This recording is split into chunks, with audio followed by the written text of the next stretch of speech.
छत्रपती शिवाजी महाराज यांच्याबद्दल काही दोन शब्द सांगणार आहे. ते तुम्ही शांतचित्ताने ऐकावे अशी माझी नम्र विनंती.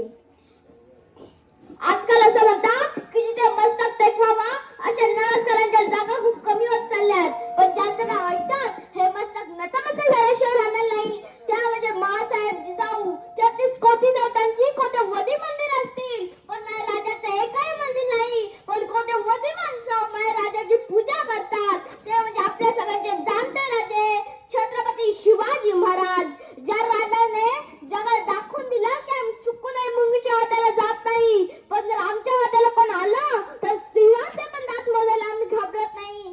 ते म्हणजे आपल्या सगळ्यांचे धाकले त्यांनी सर्जा संभाजी महाराज. सर्जा संभाजी महाराज. मित्रांनो शिवजन्मापूर्वी महाराष्ट्राच्या भूमीवर अनेक परक्या सतत धुमाकूळ घालत होत्या.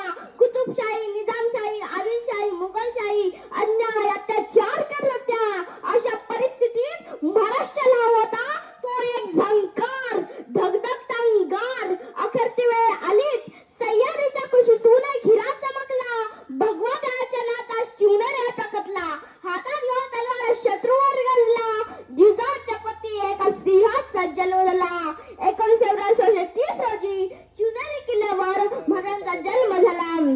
महाराज जिजाऊंनी स्वराज्याचे भव्य असे स्वप्न पाहिले होते आणि ते स्वप्न पूर्ण करण्यासाठी वयाच्या 16व्या वर्षी शिवाजी महाराज शहराच्या मंदिरात आपल्या रक्ताचा अभिषेक करत स्वराज्य स्थापनेची शपथ घेतली.